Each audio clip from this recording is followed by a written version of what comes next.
we see the magic. The magic in the middle is what we call psychological safety. And so if we can create an environment where everybody feels physically and emotionally safe, that's inclusive and accessible, where they can have fun and they can take risks, that environment will allow them to heal themselves. And for them to see others in the community who are healing as well, they now see that there are other ways and that this is not just about them alone in their home, that there's a whole world out there. And so hope and optimism increase significantly. Hello, and welcome to Pursuing Health. I'm Dr. Julie Fouché, family physician and former CrossFit Games athlete. Here, I bring you information and inspiration to help bridge the gap between fitness and medicine and support your journey toward your healthiest self. Before we dive into the episode, I do want to make it clear that this podcast is for general information only and does not provide medical advice. I recommend that you seek assistance from your personal physician for any health conditions or concerns. Welcome to Pursuing Health. Today, I am very excited to be joined by Jacki, who is the Deputy Executive Director of the Phoenix, which is an addiction recovery program that uses physical activity and community friendships to support members on their sobriety journey. And in her role, she focuses on oversight and leadership in program design, implementation, evaluation, and expansion. Jacki is a former clinician who worked with youth and families struggling with mental illness and substance use disorders. And since joining the Phoenix in 2006, she's helped expand the model to 22 states and over 40 communities across the country, which is incredible, and it continues to grow. So thank you, Jacki, so much for joining me. I am so excited for what we're about to get into on this conversation. Thanks for having me. I'm excited to be here. Awesome. Well, I just want to start off with, I watched your TEDx talk and it was very moving, and it was very clear that you just have this huge heart for helping people who often are labeled, marginalized, often don't have people to believe in them or advocate for them. And is that something that has always just been a part of you, or where did that come from? Wow. Yeah, that actually, well, let me see. I attribute that to my mom. Okay. She was an amazing soul who cared about everyone. And when I was a kid, we used to joke that my mom would bring home strays. So there were always people at dinner who I didn't know that she met at work or she met at church that, needed a place to stay or didn't have money for food or were traveling through town. And I think very early on, I learned about kind of taking care of each other and believing in people. And so, whether it was a friend who had struggled with domestic violence or a kid who had been thrown out because, her father was struggling with a substance use disorder, we always had room at our house for folks. And so I think I grew up very early on believing that if I could, I should do something to help other people. Wow, and I've been very fortunate in my life. And so I feel like I'm in a position to do that. That's amazing. And just really makes you think about, all the things that we take in as kids about what's normal and what's a normal, acceptable way to live. And for that to just be part of your upbringing where, if there's someone who needs help, we bring them in and we help them. Whereas I think in a lot of households, there may be a lot of fear for one reason or another of people who are unfamiliar or, in need or homeless. And so that's just really beautiful, and beautiful how you've then, passed that along in your life. Yeah. And it definitely, it drove me into my career as a social worker. And I do believe that it has very strongly shaped my role at the Phoenix and how we approach what we do. I'm grateful that I have this belief in people and can share that with others, because we believe, and I know we'll get into it probably more questions, but just in the power of healing through community, and that when we bring people together, we can accomplish anything we put our minds to. So it's been really beautiful to kind of see that thread kind of carry through in my life and in my work. Absolutely. I'm sure in many unexpected and surprising ways that you hadn't planned at first. But Yeah. you mentioned how it led you to your career in social work. And I'd love to talk a little bit about that. And then just as you know, entered your career, went through education and started practicing, what were some of the things that you loved about it? And then what were some of the things that were maybe surprising? Because I think I can relate to, career in medicine, starting to going into medical school thinking it's going to be one thing. And then when you actually get out into the real world practice of it, Yeah. there's a lot of things that are different that you didn't expect. Absolutely.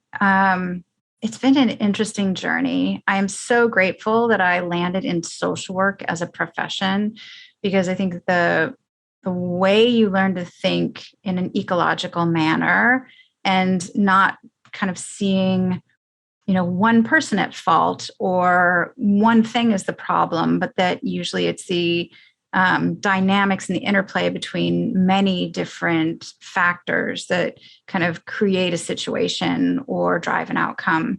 And I think it really allowed me to think holistically in how I approach life, how I approach business, how I approach the Phoenix, and in the clinical work that I did with children and families, how I did that. So I wasn't so narrowly focused on just brain and behavior or on the medical side of things, but I got to really think holistically. And in that, I also learned a lot about how to approach addressing challenges from a strengths-based perspective and the power of that. So it's been, I think, a gift in many, many ways and informed who I am, how I work, and what I do.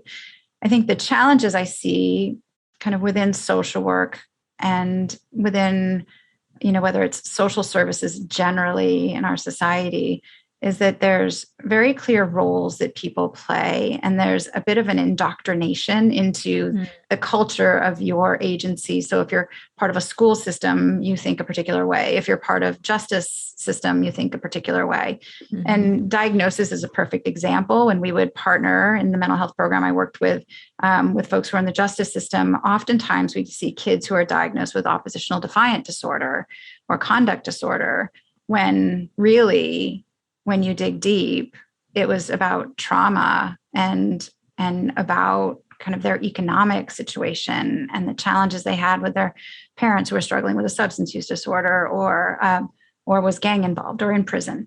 And so it was always more than just that one thing.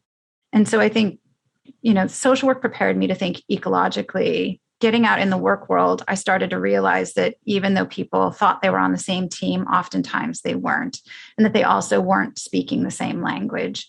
Mm-hmm. And that because of that and sort of the incentives that come along with it, the funding structures and the mandates for child welfare versus the Department of Youth Services versus the education system, that they didn't often come together, and they were constantly battling for resources or to be right. And in that part, I thought was pretty ugly. Frustrating when it seems like, if everybody's on the same team, focused on helping people, that it shouldn't be so hard, right? Right. But there's always these other interests or other factors that play a role. You talked about this beautiful story of this patient who, in your TEDx talk, and just her struggles going through this conventional system. Can you give, whether it's that person or someone else, just give an idea of what it's like for someone who's struggling with mental health or substance abuse, and the type of help that they might get if they go to, a conventional clinician or agency? I think for some who are very lucky to have the resources or to miraculously find that program that is welcoming and doesn't require a huge financial commitment, which are few, but they're out there. They're really lucky and they'll get great treatment and great care. And then for the rest of society, it's really about you have to have the money to be able to access the good stuff. Mm-hmm. And for those folks who are struggling with substance use disorder, the stigma is so huge. And the mental models that have driven that stigma are so ingrained that it really creates a pretty negative and ugly environment at times. And so the woman who I was talking about, I can't remember how deep I went on the story in the TEDx talk, but we went to enroll her in detox, and she was standing there, I'm standing there, and the guy at the door said, do you have $350? Because if you don't have $350, you can't come in. Like you have to be able to pay to get in. And I'm thinking to myself, oh my God, this person is ready now. She won't be ready in an hour. In an hour, she's going to be begging for a Xanax or for, opiates or whatever to just numb the pain. Right now is when she's ready. And the fact that that was the response from the person at the door was just maddening. And those mental models around, you have to want it. You have to hit rock bottom. I think all of those things are a disservice. They really create this expectation that it's on the individual who's suffering to figure it all out. And they wouldn't be where they're at if they had it figured out. They wouldn't, if they had resources, they wouldn't need help. If they had the wherewithal for their mind to be in a place where it could make wise decisions, they would make those wise decisions. Nobody wants to suffer. Nobody wants to live in a place where they're exploited. That they just don't. So anyway, those sorts of mental models I think are challenging for the industry and really need to be changed, because we have to figure out what's wrong with the industry and the system, not so much what's wrong with the individual. Because right now in America, the overdose death rates are up, like 30%. It's insane. And that can't be on the individual. There's something that we're doing wrong as a society if that's the outcome.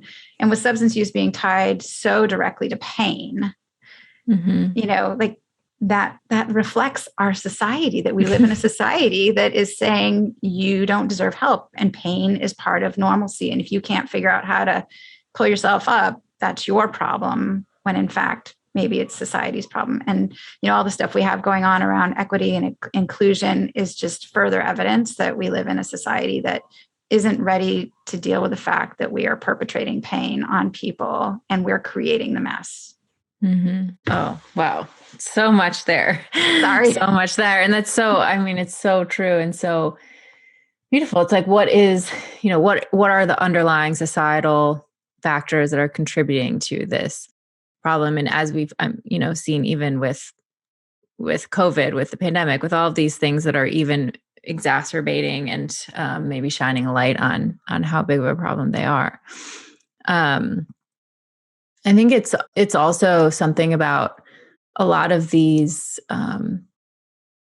just in general, our society becoming more and more impersonal, or more and more, like you said, like everybody has sort of their job, but we lose touch with the person that's there and that's suffering and what their situation is. And I can definitely relate to situations, even in residency, trying to find like how hard it is just to find a detox facility or a place for someone to go, in a relatively big city. I was in the city of Cleveland, and it's even when you're calling from a hospital, sometimes it's not always easy. And it shouldn't be that way. So. No, it shouldn't. I think it is reflective of how isolated people are and how isolated they were before the pandemic, and how isolated they are now, even, more so with the pandemic. And that it really is a crisis of isolation more often than not. And for us at the Phoenix, I think one of the things I believe in most is the genuine connection is at the heart of healing. And so the more that we can bring people together, the more likely we can create the opportunity for healing to happen.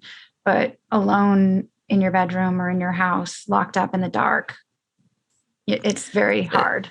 It's a scary place with you alone, for anyone, alone, just with your own thoughts. It's generally not going to be all kinds of stories, can't we? Not going to be a healthy place for anybody. Yeah. But that's a great segue maybe into talking about how you met Scott, who's the founder of the Phoenix, and what it was about your interaction with him that really caught your attention. Yeah. I often joke that Phoenix found me. I was off focusing my time and energy on child mental health more than anything.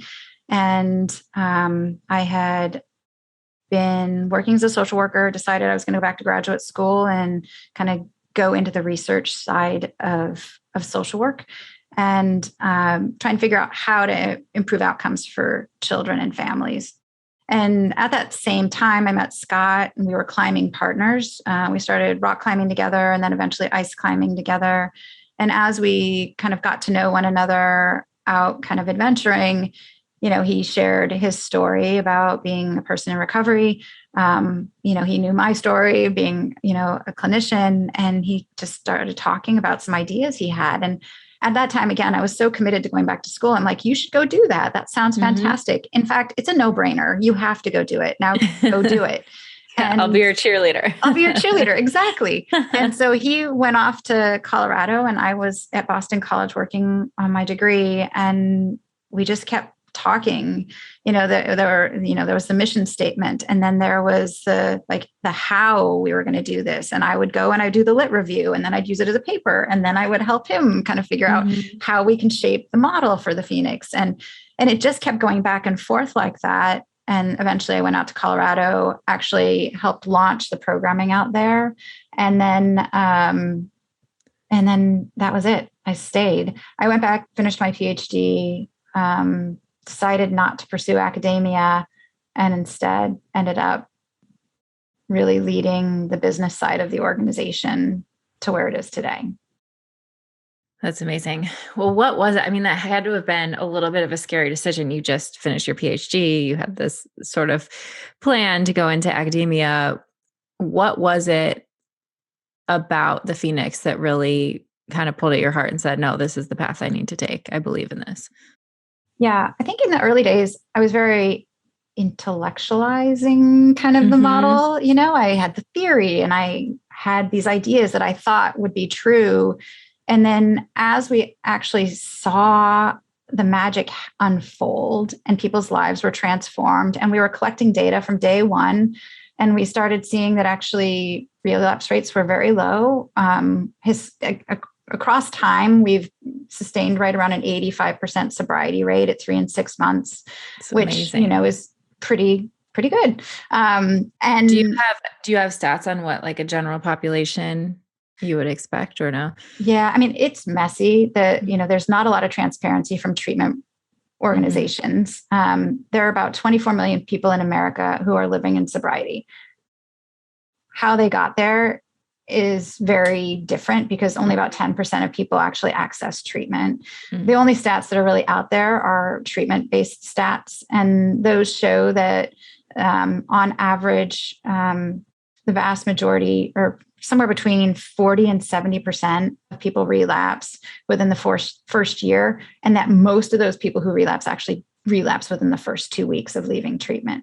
Wow. And so, it's comparing apples to oranges, but it's something to kind of ballpark off of. And so that's what we're looking at. And we're still doing a lot of research. We're in the process of partnering with the Recovery Research Institute at Harvard right now on a study, a proof of concept study that will dig a little deeper into, like who's coming, what they're doing, what are the mechanisms of change, and kind of what does their journey look like, so that we can really start building out a broader science base for the model.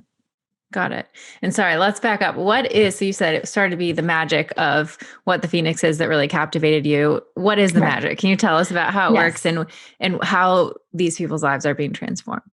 So I'll start with a story and then I'll kind of break into the magic. Yeah. We were at the Boulder Rock Club in Boulder, Colorado, and a group of 4 individuals came over. They had gone to a 12-step meeting, heard about the Phoenix, walked over to our open climbing night and decided they were going to climb. There was a woman in that group, and she had been in the military in the past, had been kicked out of the military because of her substance use disorder. And she stood at the bottom of the wall and she looked up at the climbing wall and she said, I don't think I can do this. There's no way I can do this. And we said, that's okay. You just put on the harness, check it out. If you want to just watch. So she puts on the harness and you could tell she really wanted to give it a try. And And she's looking up at the wall and she's like, okay, I'll try, but you got to let me down. When I say I want to come down, you let me down. Of course, we're going to let you down. So she ties in and she starts to climb, and she raced to the top of the wall. And she got to the top of the wall and she threw her arms in the air and she just screamed. And when she came down, she burst into tears and she said, when I got kicked out of the military, I thought my life was over. And now I think I'm going to be okay. And, it was one of those moments where you're like, this climb just did that? Like, really? And I don't think it was the magic of the climb, but it was the magic of being present, believing in people, providing a place where people could take risks and do things that challenge themselves. And so we see that story play out every day, whether it's a gentleman who was homeless living behind our building in Champa, who does Olympic lifting and later comes back to tell us that it was Olympic lifting that gave him the courage to go out and get a job after being homeless for 10 years, or this woman in the military. And those stories happen every day. And we see the magic. The magic in the middle is what we call psychological safety. And so if we can create an environment where everybody feels physically and emotionally safe, that's inclusive and accessible, where they can have fun and they can take risks, that environment will allow them to heal themselves. And for them to see others in the community who are healing as well, they now see that there are other ways and that this is not just about them alone in their home, that there's a whole world out there. And so hope and optimism increase significantly. Mm-hmm. So it really comes down to that, the environment and the culture that we create where we believe in people and we ensure everything is physically and emotionally safe. That's amazing. And just to think about how many people are constantly living, especially who've experienced trauma, but who are living in a constant fight or flight state, in this constant state of vigilance and feeling like, it's very unsafe. So just by creating this safe environment, just seeing what a long way that can go. And then the ripples that has by the relationships, by the inspiration, by the friendships, accountability, all of those different things that just naturally happen as a result. Right. That's amazing. And it's the community that keeps on giving, right? Because once you build these friendships, they don't just turn off. Like you get married and they're the best man at your wedding, or they're the godparent to your child, like the people you meet are there rooting for you for the rest of your life. That's amazing. So how does it work? Let's say I am struggling with substance use and I decide that I want help and I walk into the Phoenix. Where do I go from there? You walk in, people welcome you in.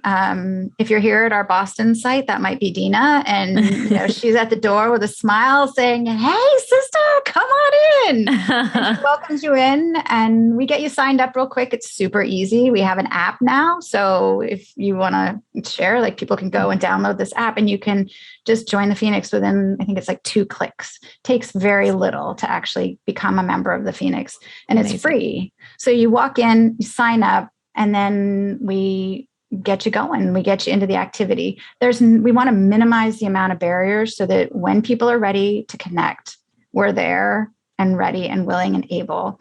And so you're always welcome the time as soon as you walk in. And if you're coming for CrossFit or yoga, or we're doing a run, usually people circle up. They'll kind of share who they are, do a little overview of the Phoenix culture. We have some community standards that we put in place, and we want to make them really explicit so that people understand that it's going to be a safe environment.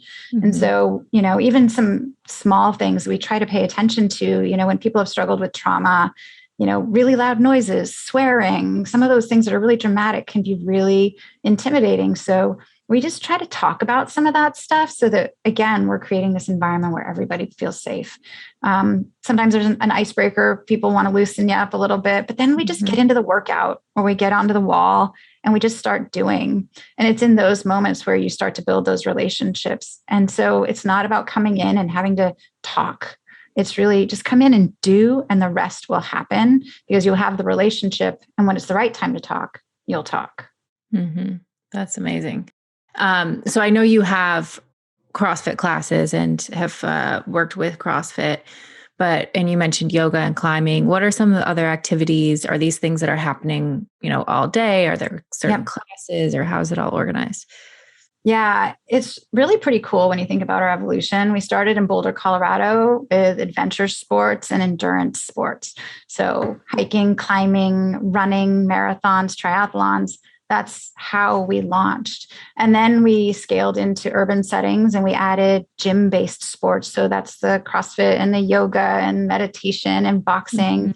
And more recently, we just added on music, which I'm super excited about because, cool. The idea here is like, we know physical activity is really healthy for people, but so is music. And so we want to find those sorts of meaningful activities that have some intrinsic value for people. And then we leverage those to help people kind of create community. And during the pandemic, we also added in a bunch of social activities. We expanded to do virtual programming. So we now have in-person programming in 30 states and 90 communities. And we're offering we're right around 60 classes a week or events a week virtually. And then through our on-demand programming, we're actually now in over 140 prisons. And so our goal really is to be available to anyone, anywhere. And so we're diversifying everything we do so that people can access that. So back to your question, it depends on where you're at. If you come to Boston, you're going to find CrossFit and yoga and climbing. But if you go to Boise, Idaho, it's going to be an awful lot of mountain biking and running. And if you're in Southern California, you're going to find surfing and paddleboarding. So it really is depending on where you're at, what kind of activities you're going to find. So cool. So cool. And then you said everything just sort of happens naturally from there. The conversations happen as they come up. What are some of the things that you see happening as a result that maybe were anticipated or unanticipated?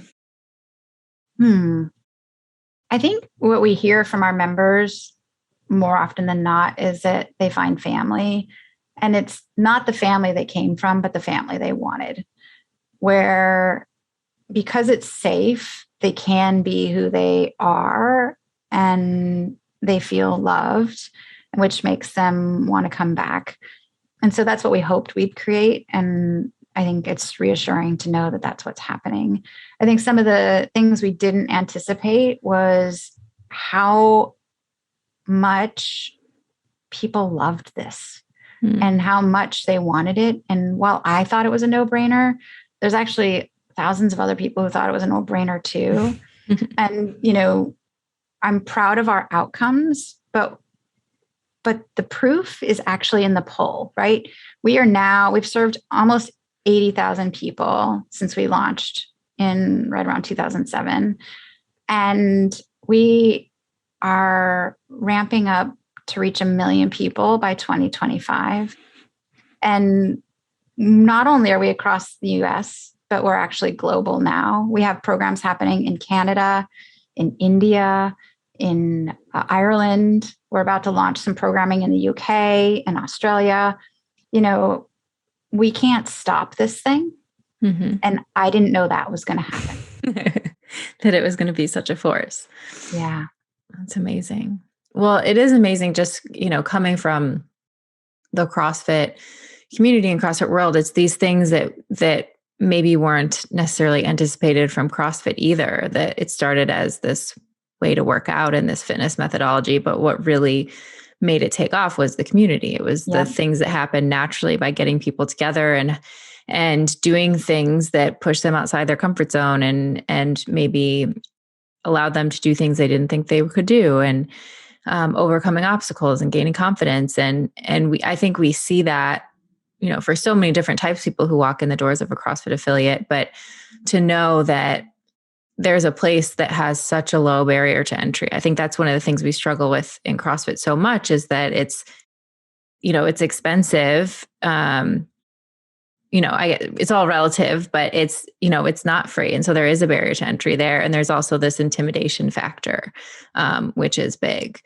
And so I think just knowing that there's this really safe space where people know that they can be themselves and be open about who they are and the things that they're struggling with is really incredible. And I hope that that's something that we can sort of build on and extend in the CrossFit community as a whole.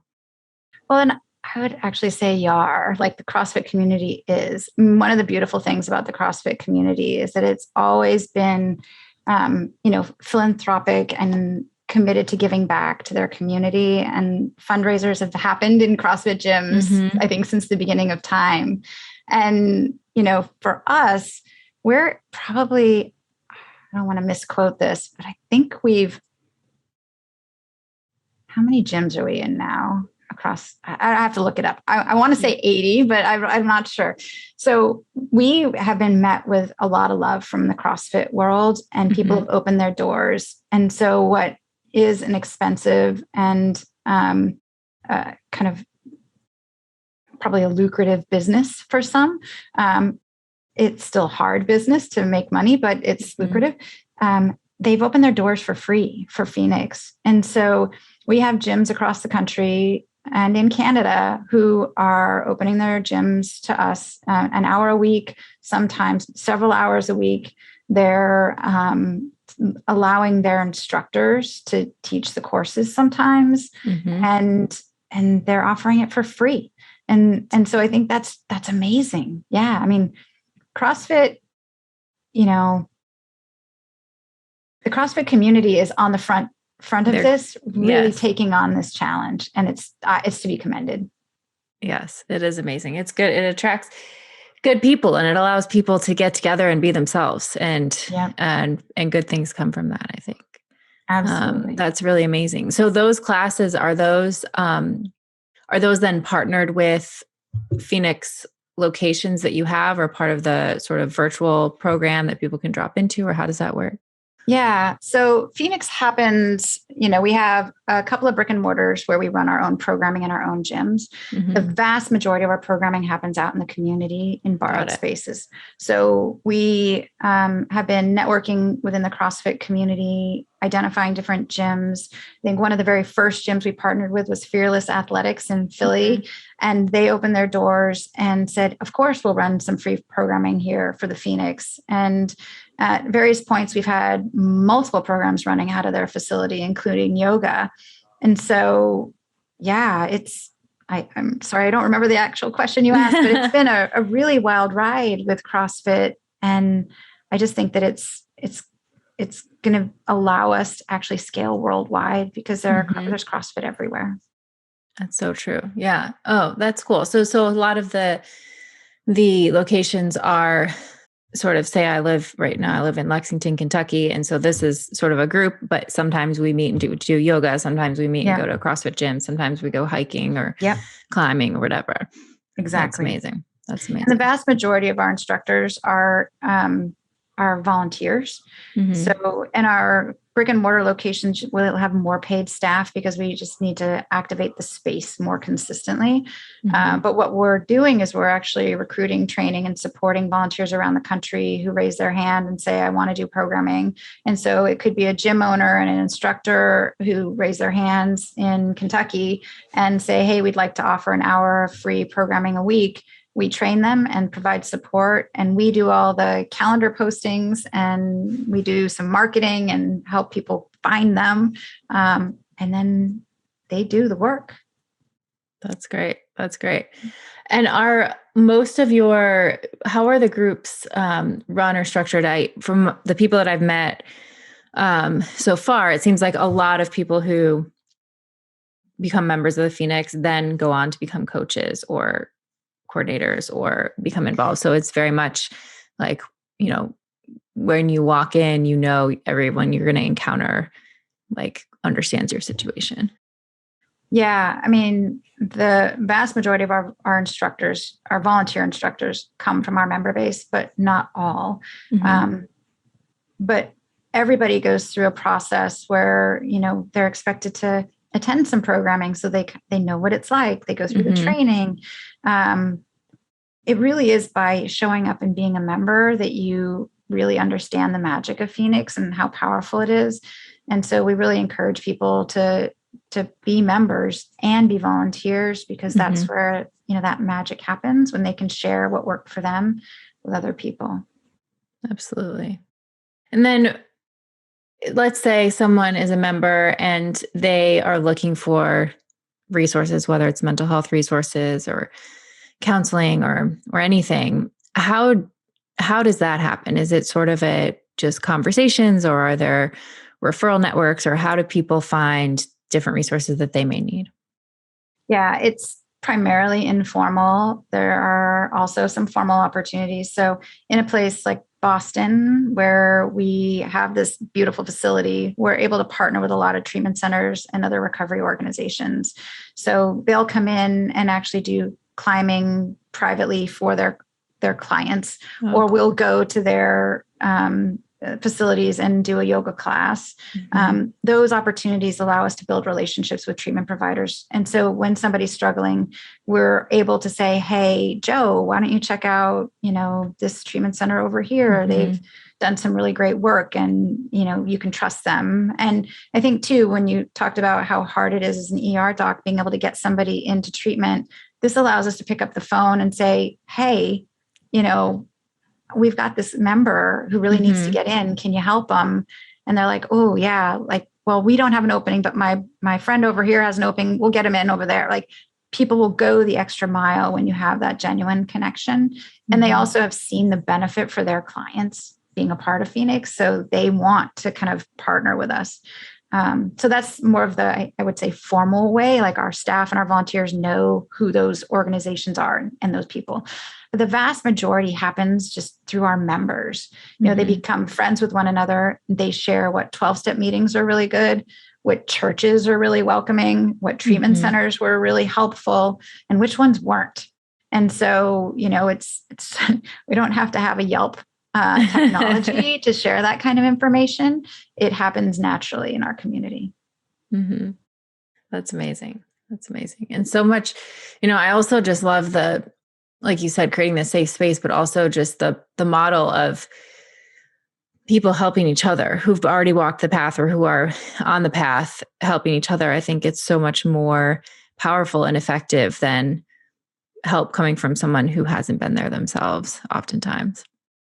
Yeah. I mean, no one's here to judge. They're just here to walk along and reach back into that burning building and help that person escape who is suffering. And that's just the culture that we've created. There's, we don't place expectations on anyone, but we do really kind of hold this value of helping one another as important to the community. So when people can, they do. And that's the magic.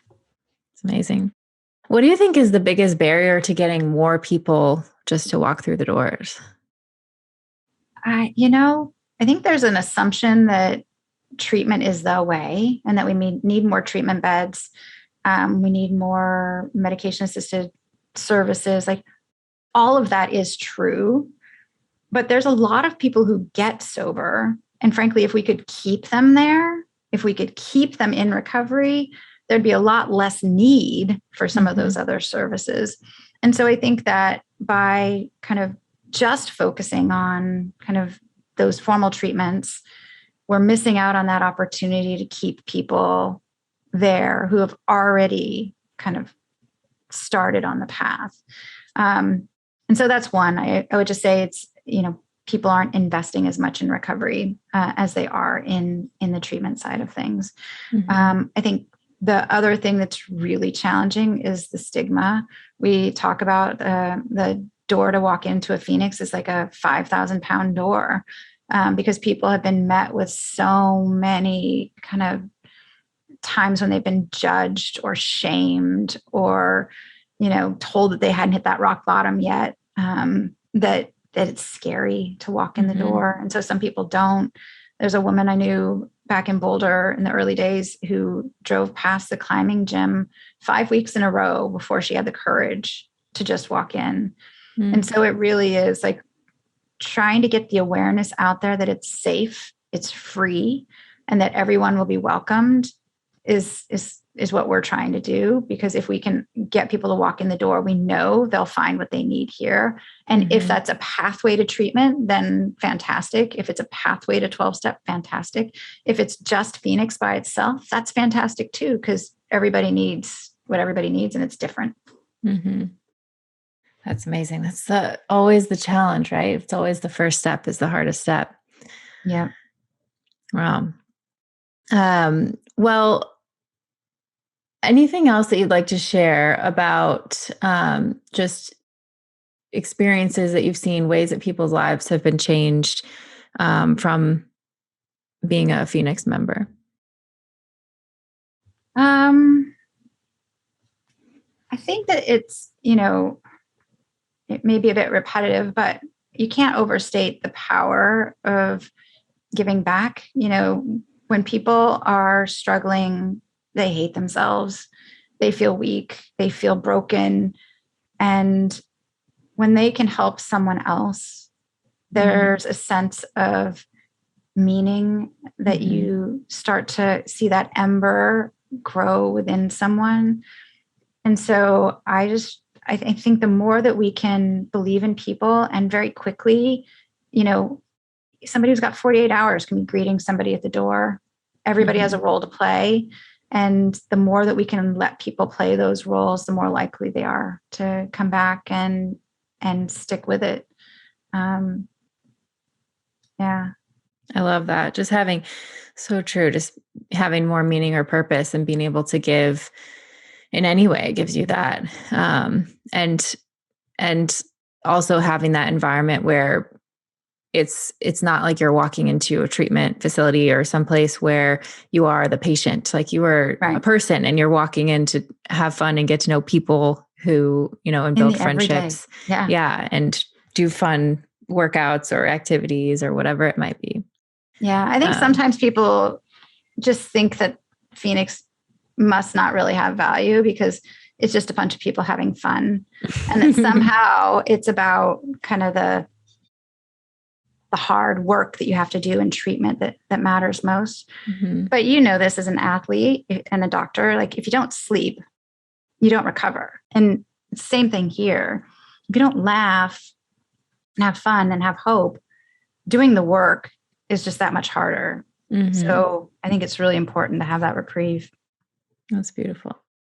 What are some of the ways? So this is, like you said, it's free for everybody who walks in the door. So what are some of the ways that you raise money or that people listening could maybe support the effort, whether it's time, money, resources, support?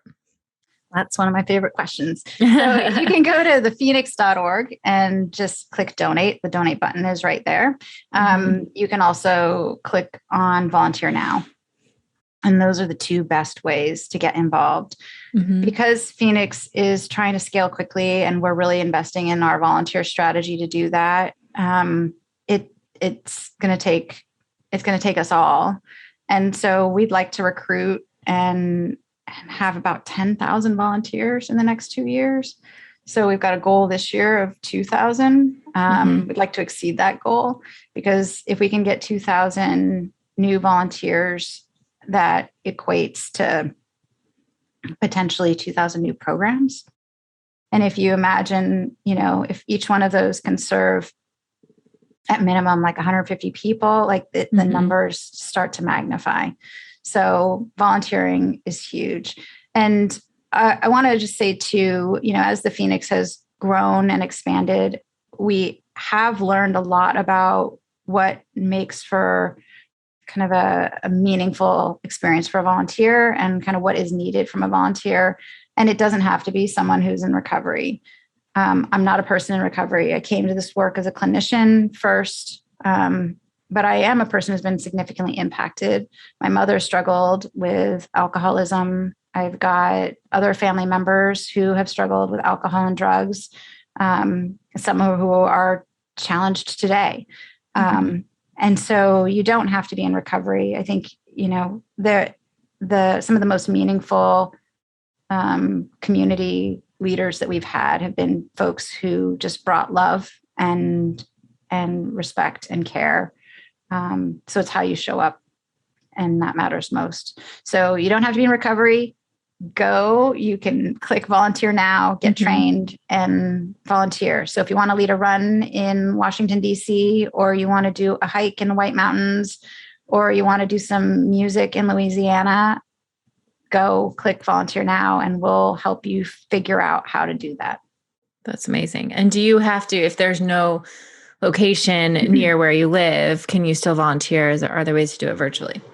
Absolutely. So you can start a location. So if you wanted to start something in Kentucky, we would just get you trained and bring some marketing support alongside, have a volunteer coordinator help you get it going. And we just fuel you to do that and support you. We also have our volunteer program or our virtual programs. So I think I mentioned about 60 classes a week, and we're always expanding.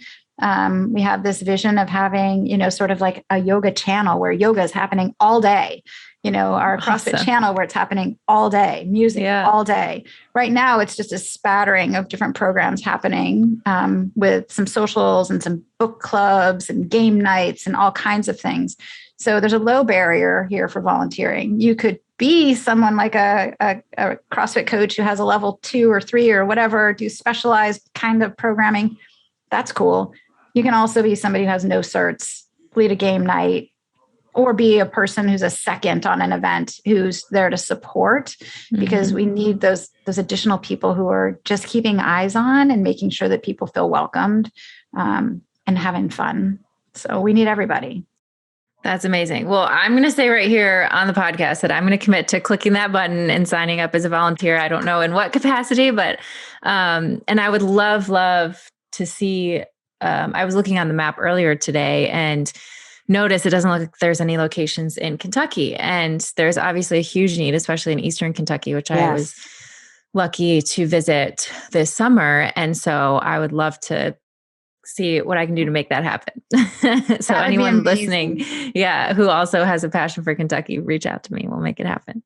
That would be amazing. We have a whole crew of people who are interested in seeing Kentucky and West Virginia get some love because they've been just horribly decimated by the opioid crisis in particular. And we've been targeting most of our some marketing around our virtual programming into those communities because we haven't had people raise their hands yet. But if you get people to raise their hands, we'll make it happen. All right. We'll make it happen. I love it.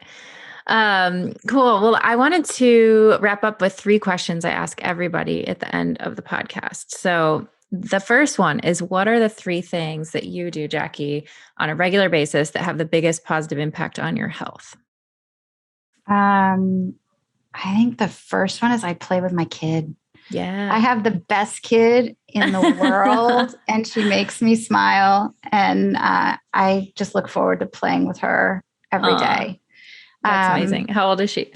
She's 8. Oh, so fun. Yeah, so much fun. We're skiing, we're mountain biking. It's amazing. And so that probably leads to those other things is we just try to stay active. During the summer months in particular, we sail, and that's huge. We're outside, we're breathing in fresh air, we're, kind of getting after it, and sailing and going to different places and having adventures. And then, you seem so adventurous between ice climbing and sailing. Those are not things that you just, hear of every day. No, they're not. But I feel like I'm just lucky to have an amazing life, and I want to live it as big as I possibly can. And I want to show my daughter that she can do anything that she wants to do. So she helps us sail the boat even at night, which is really cool. Amazing. Yeah. So did I get that, Lucy? I got those 2 things. So one more thing that helps. Active music, dancing. We it. Dance all the time in my house. We dance while we're brushing our teeth. It's so much fun. That is awesome. Music is that always happening. I need to do more of that. I went through a phase where I did a lot of that, but that's a great way to start the day. That's awesome. That reminds me of the one YouTube video that went around of the little girl on her bathroom sink, just like singing and telling herself in the mirror how she loves herself and she has the best day and today's going to be awesome. I need to start my day like that every day. That's awesome. Yep. Yep. Yep. It's so much fun. We start and end our day that way. So. What is one thing that you think would have a big impact on your health, but something that you're working on or something you have a hard time implementing?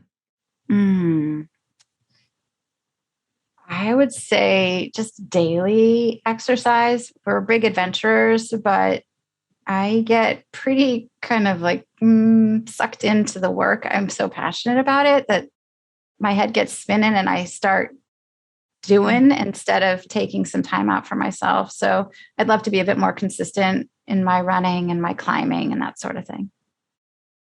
I think that's a push and pull that everybody's challenged with. It's always hard to find the right balance.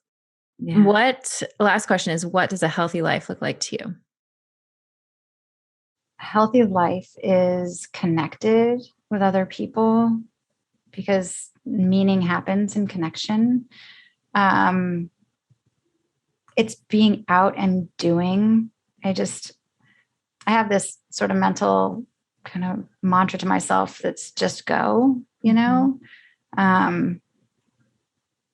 I think you have to just go, just try things, just live. Yeah. I love that. So connection and just go. Just go. Just do it. Don't worry if you feel a little afraid or if you have all these voices in your head. Just give it a shot. Absolutely. Because those voices, sometimes they're really wrong. Mm-hmm. Sometimes they're wrong. You got to step right over them. Try. Yep.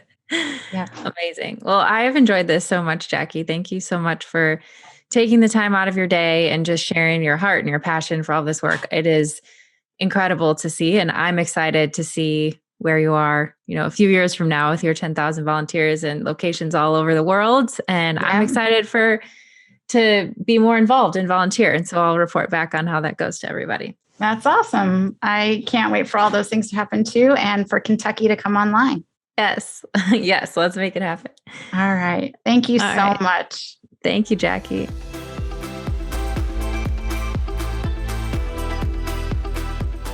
Thanks so much for tuning in. If you enjoy listening to the podcast, please consider subscribing and giving it a 5-star rating on iTunes. It really does help to get the word out to more people.